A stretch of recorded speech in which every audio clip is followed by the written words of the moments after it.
What's happening, my Jacked family? Coach Scott here, jackedafter40.com and shreddedafter40.com. Welcome to another episode of the Jacked After 40 podcast. Today, once again, I am joined by my coaching client, Aaron Sanchez, who just finished up his cutting phase last week. Now we're going to talk about setting goals after a cutting phase, what comes next, really setting yourself up for long-term success, to continue to improve your physique, your health, your overall life, really gaining the most out of this Jacked After 40 lifestyle. Hope you enjoyed this podcast. If you do, please do us a favor and smash that thumbs up button. We'd really appreciate it. And we'd love to hear from you down in the comments section below. So share your thoughts, share your insights, share any questions that you may have. Enjoy the podcast. All right, Aaron, my brother, we are going to be talking about goals right now. And I think the biggest challenge I see a lot of our fellow men over 40 make, like setting fat loss goals, seems to be easy. It's like, it's measurable. It's a lot easier to measure progress there. It's like, all right, I know I've got to drop 20 pounds. If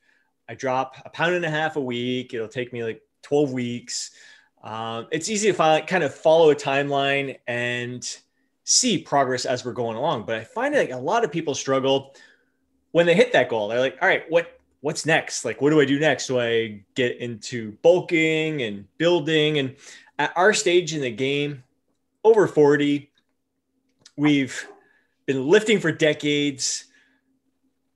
Muscle gains come at a very slow pace. So it's like trying to measure progress gets to be a challenge, and it can be tough on people to really stay motivated, to stay enthused. So I want to kind of share some of the goals that we're aiming for, how we approach goal setting at this point, this stage in the game, after we've achieved our fat loss goals.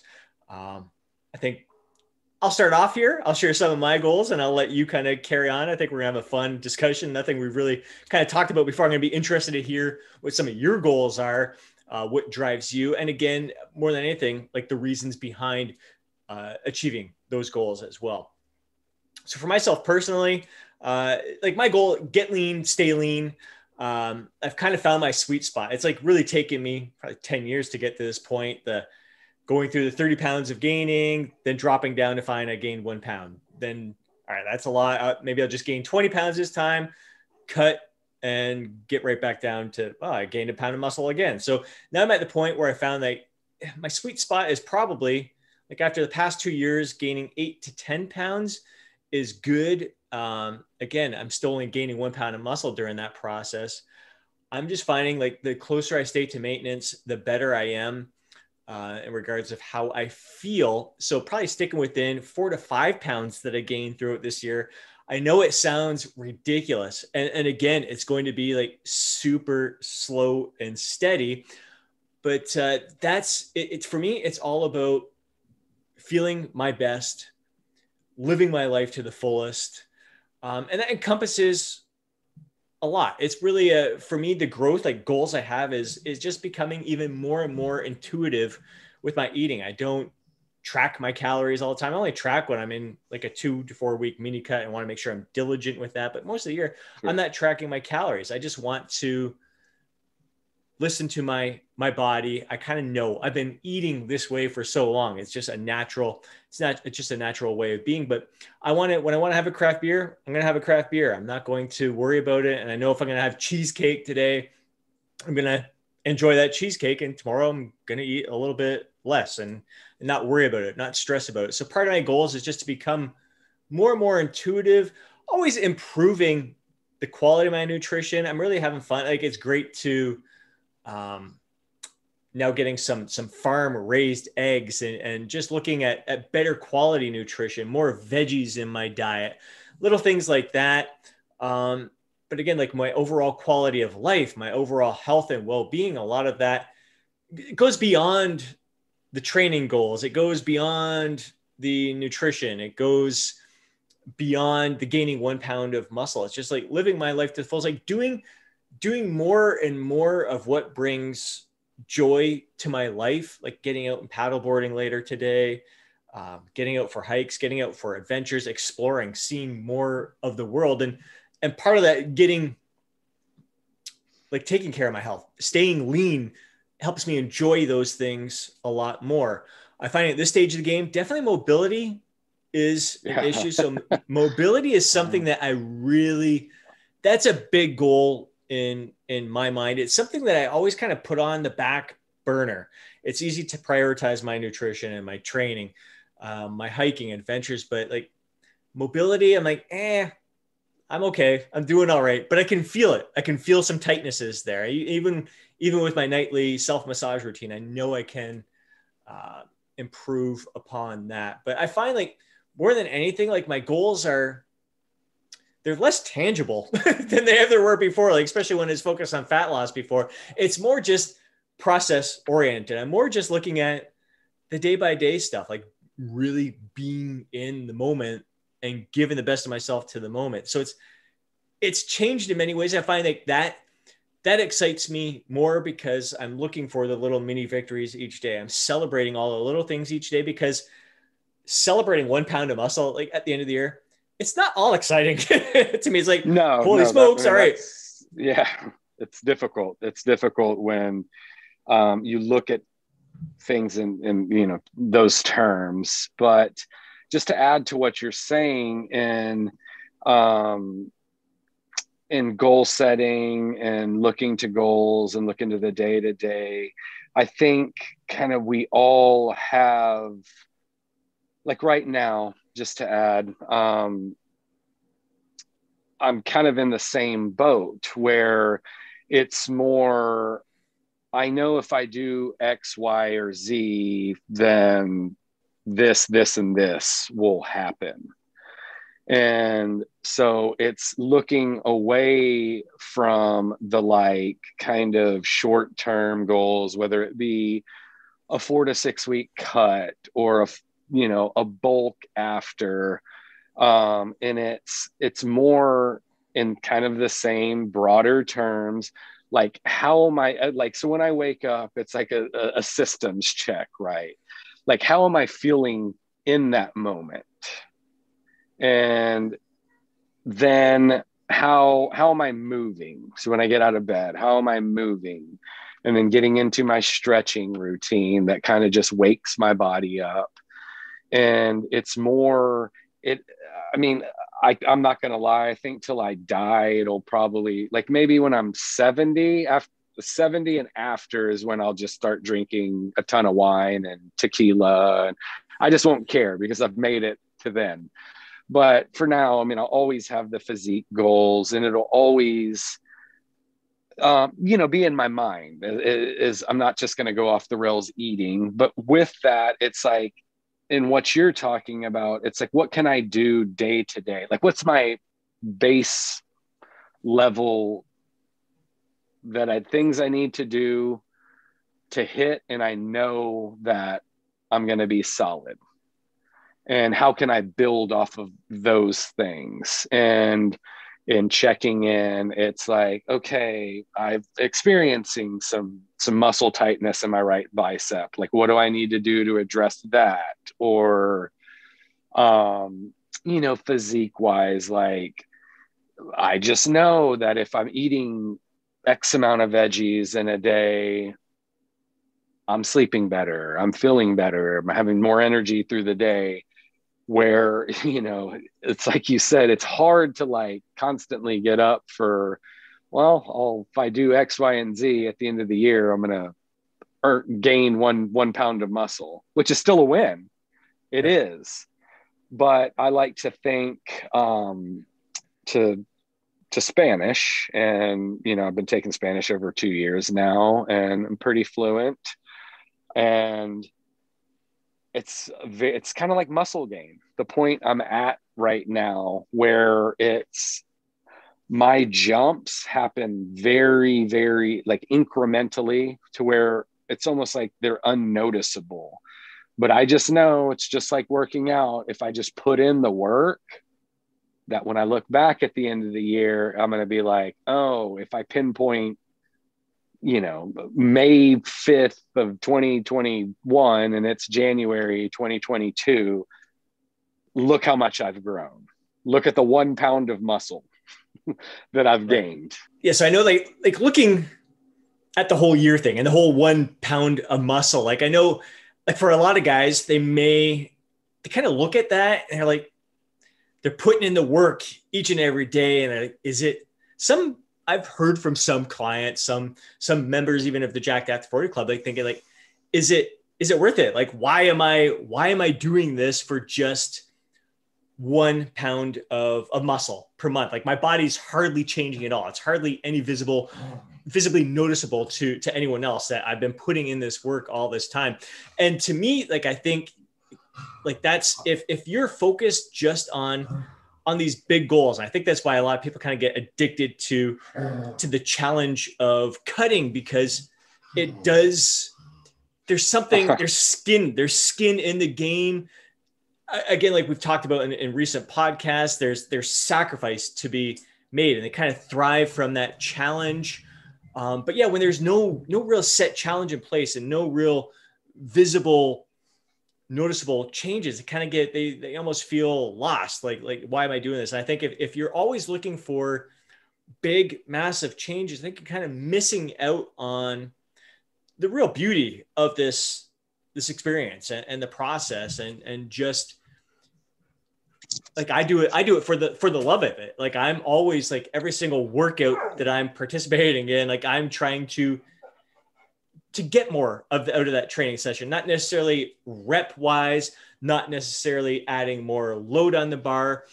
I am looking, especially lately, like I'm not even counting reps anymore half the time. I almost want to get back to that nostalgic feeling that I had when I was a kid, just loving the pump, just doing it for the freaking love of it.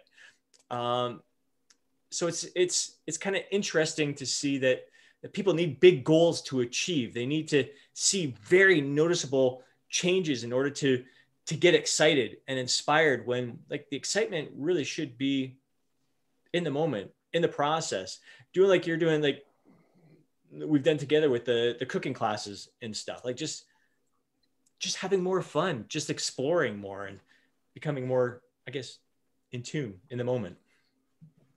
Yeah. I mean, I agree with you 100%, but I think also to add to it is what you can choose to do is, let's say, coming out of a cut. All right. There's a lot of good to look for for most, the improved energy, the better recovery, but you can match goals, right? Because maybe it isn't so much in the mirror, but maybe it is more performance-based goals. Or, I mean, I love what you said about just kind of training for training. I had the luxury of, and I say luxury because the gym was not luxurious at all, but I had some of the best training sessions of my life when I was in Colombia a couple of years back, in a open air gym where I think all the equipment was ranging from 1930 to 1980, mismatched dumbbells. But I guarantee you, like, all of the men and women who worked out at this gym, who were there what seemed like all day, or maybe I was there all day, I don't know.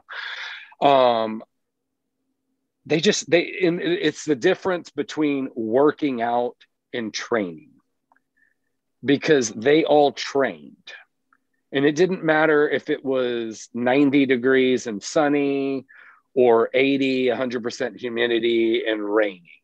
Like, everyone was in there training, and it was exactly what you were talking about. Like, I don't know that if anyone had a workout plan there, I would have been surprised. But there were some, both men and women in there, who could be physique athletes, like, truly. And it was just like the environment just made you want to raise your game, just made you want to train that much harder. It didn't matter if the equipment was new or not. And it's having that mindset of just like, you're feeling the moment, you're feeling your body move and working, and the rest just kind of didn't matter. And then another thing with goals is you can look when results aren't going to come immediately, one fun thing one of my Spanish teachers we like to do is when we first started together, she asked me a question like, where do you see yourself in 5 years, Aaron? And she asks me it once a week. And I didn't realize it at the time, but after we'd been working together for a while, she then like kind of dropped it on me. The reason she asked me it once a week, it's not because she's super interested in where I'm going to be in 5 years, but it's because she says, when I'm frustrated, when I'm stuck, when I'm having a bad day, when I'm having an off day, like I have off days in the gym or off days in life, and we refer back to that question, she says, do you realize how much your answer has changed and how much more you're using the language? Because when we first started, you gave me answers in this narrow range. And every time I've asked you, incrementally, slowly, you're adding, even if just another word, even using a word in a different way, like, like a native. And it's just steadily grown. So it's one way where it's like matching a goal, because how do I, like, I'm not going to take Spanish tests. I'm not like, I know what I know, and I know how I'm interacting and all of that, but it's just one way that I can see in days of frustration where I'm like, wow, I mean, look at how far I've come. And, you can apply that to anything, whether it's a cut or outside, if you're starting a business or whatever you have going on. So what are some of your goals now? You came out of a cutting phase. What are some of the goals that you're aiming to achieve right now? Oh, that's a good question. Right now, just it's kind of going back to non-measurable things. I'm looking to get my energy and recovery back a little bit more. I kind of realized how much stress I'd been under. It's like, I think one of the rare times where training was probably more neutral than beneficial, but it wasn't harmful. Probably kept me from, feeling stress more than I did. But then there was days where it probably added stress in my life. And so at the end of the day, it was probably a net zero game. But right now I'm just trying to get back to, we have travel coming up, a lot of travel coming up. So I'm just looking to kind of what you said. If one day I hit a body weight workout, then I'm just looking to give it all to my body weight workout. And if one week I can't get to a gym, I'm just going to try to enjoy that and use the rest, and looking to improve mobility. Yeah. And then with nutrition, it's kind of, I mean, we've touched on it a little bit. I'm not really in a position where it's just going to be intuitive. If one day I wake up not hungry and I don't feel like eating till noon, I may just not eat till noon. And if I eat 2 meals in that day, I eat 2 meals. If I eat 1 meal in a day, I eat 1 meal. I'm just going to play it by ear. I'm not going to put so much pressure on that, because it just doesn't make sense for me to try when I'm in a foreign country to, kids are still in school, or actually, I guess they'll be out. Well, for a little bit, they'll still be in school, and like try to go find a gym and do that whole thing 5 days a week. I just don't think that those are goals that don't align, right? This is right. Pouring gasoline on a already lit fire. And so, yeah, it's just maintenance. It's just maintenance, and just enjoying training and enjoying recovering and enjoying the beach and whatever comes my way, whether that's yoga or Pilates or whether I'm doing body weight training or whether I find a gym and I do get in there 5 days a week. Excellent. Love all of that. And I really kind of love that you brought up the doing things that will just pour more gasoline on the fire. And I see a lot of guys, especially when it comes to us men over 40 and setting goals, and especially during like a muscle building type phase, like no more cutting right at this moment. And they're like, well, they're very focused on progressive overload. I've got to lift more weights. I got to hit more reps. And these are the best exercises out there to do. And they've got these little nagging little niggles and injuries and stuff that they just continue to push through and punish and pour more gasoline on that fire till it gets out of control, rather than listening to their body and doing things. All right, in this moment, like you said, with your checkbox, all right, you wake up, how are you feeling? My shoulders a little off right now. It's chest day, chest and shoulders, like a push workout. Like, I know flies are going to aggravate it, but it's in my plan today. I got to grind through it.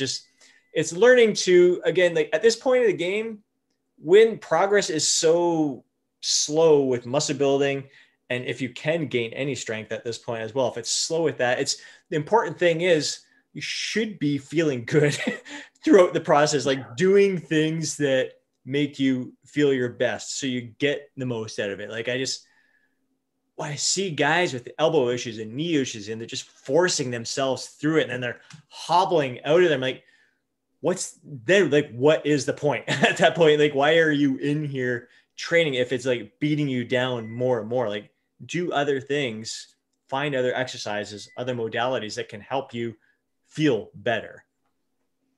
Yeah.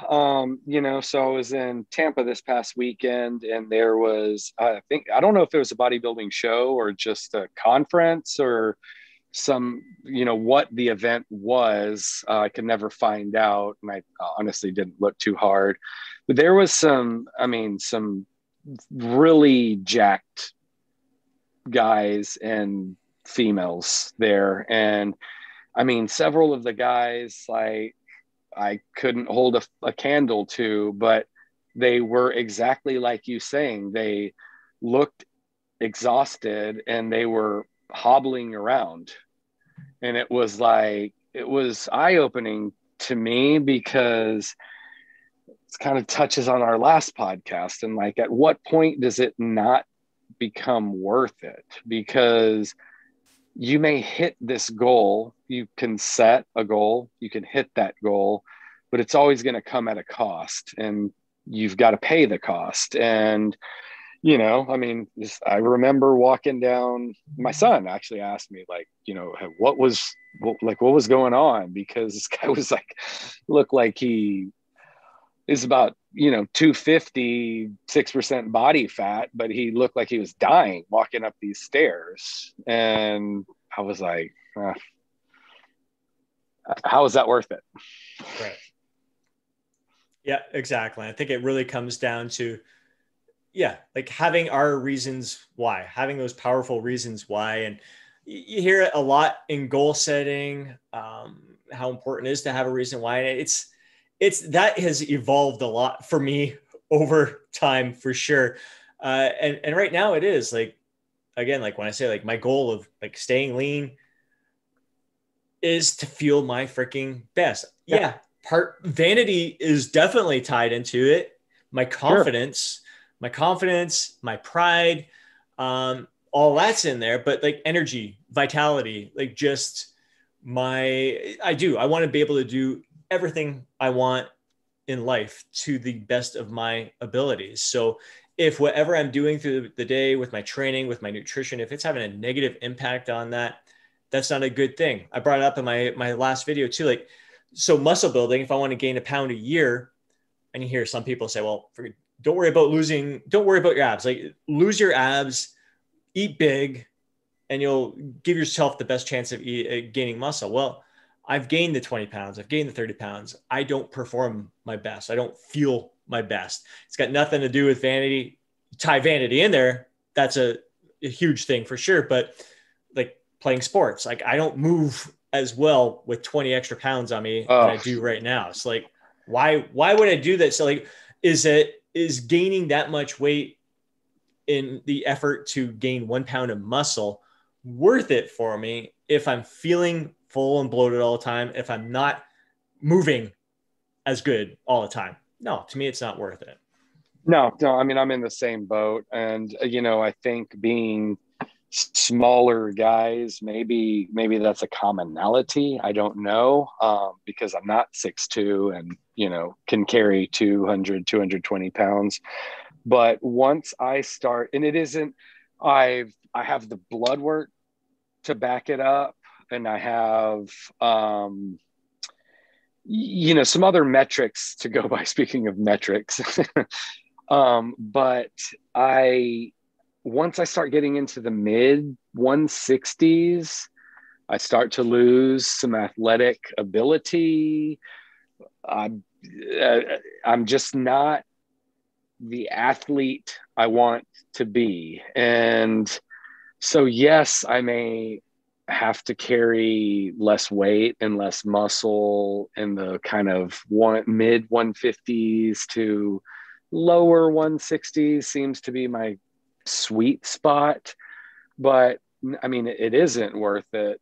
Even if you were to tell me I was going to gain an extra 1.5 pounds over the year, when daily, like, my joints are hurting and I'm just not, it's like very weird. It's like a U curve where when I start to get to mid to upper 160s, my strength actually decreases. Mm-hmm. Like, I'm not stronger relatively pound per pound. Exactly.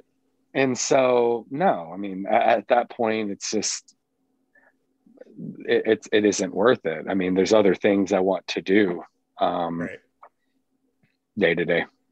Yep. Yeah, absolutely, man. So it's almost like, yeah, for me, goal setting at this time, as I'm reflecting on all this, is just, how can I get more enjoyment out of all of this overall experience, knowing that the things that bring more joy to this experience are going to help me become the best version of myself. It'll all take care of itself. If I'm doing all the things that make me feel great in the moment, chances are I'm going to gain the amount of muscle that I was meant to gain during that time, or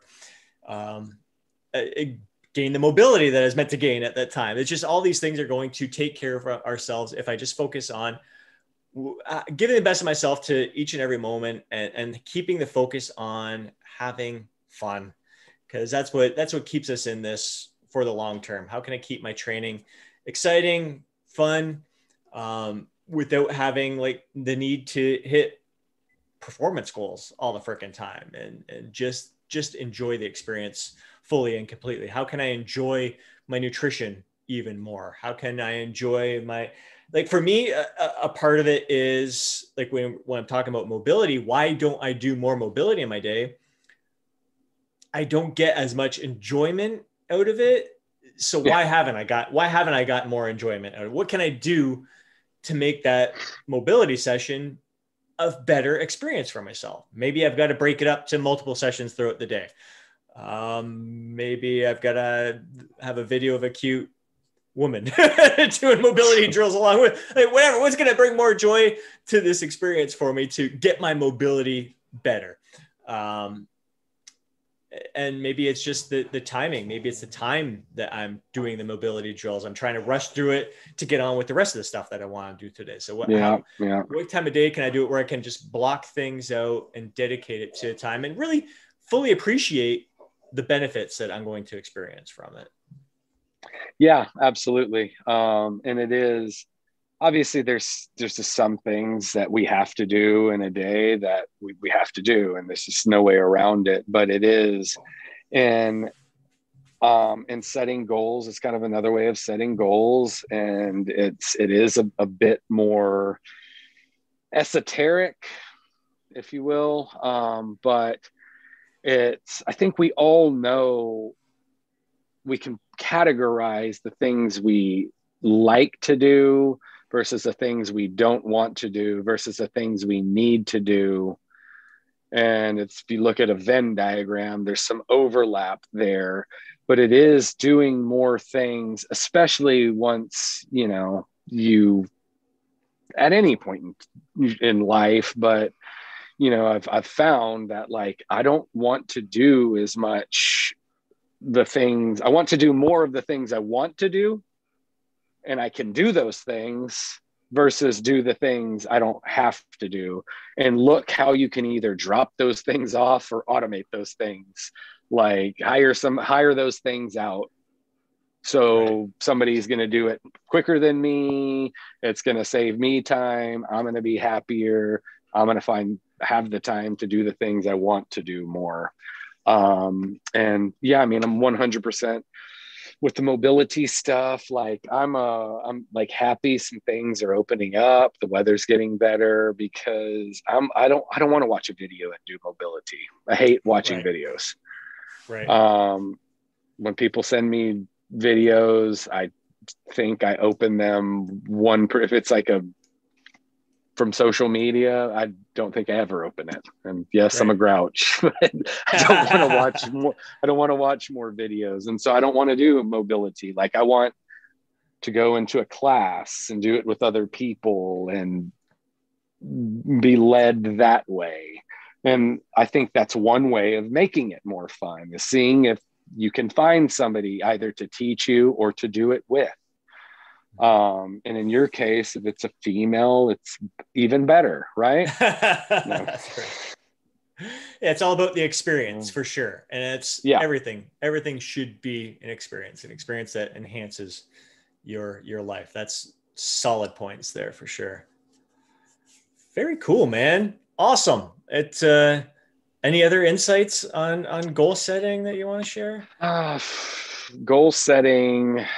Any other insights? Well, I mean, I'm not an expert in goal setting, but one thing that, to refer back to David Goggins, you touched on it a little bit, is to have a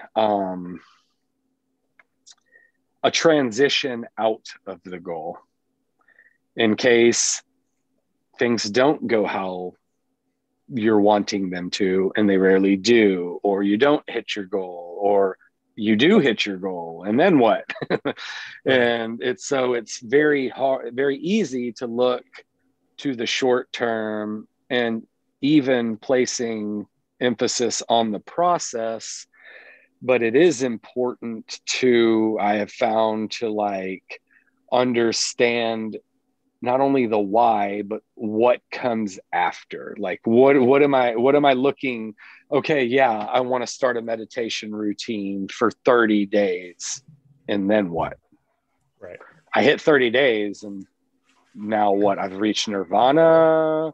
I stop. It's kind of having a check-in point to say, again, I know that if I do this, like the benefits I'm experiencing, but it's looking for kind of outside, like non-tangible goals you can look to, or, check-ins with yourself. I'm moving better. I'm feeling better. My clothes are fitting better. I have more energy. Like I'm not as tight. I'm not as stressed. All of those things, and coming up with a system to gauge those things, knowing that, again, it's not like cutting, as you mentioned, where every 2 weeks I'm noticing changes in the mirror, and that's rewarding for me. So I think it's important to look what comes after. 100%. Totally agree with you. Seeing the big picture in mind. I think Chief is sounding the alarm that we need to wrap up this podcast. And that was a good way. Do it. A good way to wrap it up. Because it really is seeing the big picture, having this goal, and knowing where this goal is going to lead to, what the next steps are going to be afterwards. Because it's a journey, man. Like the day we're not aiming for something is, I think, the day that we're kind of falling backwards a bit. There's always ways to learn and grow. And I think that's really the beauty of this lifestyle, and getting to this point where, all right, like fat loss is no longer a driver, or muscle building is like a small driver. We're looking at all these different aspects of our training to take it to the next level. Chief, you're this, that's beautiful. It's like the exit music at the end. So I want a real quick story to kind of add to this. All of this is the pool, at the hotel we were staying at, it's fairly long. And I was like, do you think there's another dad in there? He probably had 10 years on me. Probably upper 40s, low 50s, still in decent shape. And I was, with my kids and my wife in there, I was like, do you think I could, swim this pool in one, without taking a breath? And I'm not the best swimmer and anything, but I like to think I'm in good shape. And so, I, do my little routine, and I try, and I get about 90% of the way. And I guess the guy next to me wanted to do the same. And he, again, 10 years my senior, more or less, and dude crushes it. And come to find out, my wife is ribbing me. Oh, like, look at that, you couldn't even do it. And come to find out, he was a free diver. And so if I'm going to lose to anybody, a free diver was the person I want to lose to. And right. But he was talking about improving even at his age. And it's just like finding ways to improve where, I guess that's measurable if I can hold my breath for 2 minutes, but it's always seeking out knowledge. And it just ties into everything we're saying. Like, yes, it may not be fat loss. Yes, muscle growth may come very, very slowly, and looking to other areas and how to improve, but it's the still looking to improve part that's important. Yeah. And so, that's my story, sticking to it. Countless ways to improve, for sure. That's the beauty of this experience, no doubt about it. Awesome. Well, I'm really looking forward to seeing and hearing the different goals that our fellow men over 40 have set for themselves right now. I'm sure a lot of people are in fat loss mode, but looking beyond that, I'd love to hear what's important, what drives people. Is it health? Is it, again, making the most out of life, living their life to the fullest? Drop a comment down below, share goals with us. Hope you enjoyed today's podcast. If you did, please do us a favor and smash that thumbs up button. If you know a fellow bro who would benefit from listening to today's podcast, do me a favor, share it with them. And before we go, don't forget to download your free guide, Jacked After 40. Have yourself an amazing day. Catch you in the next podcast.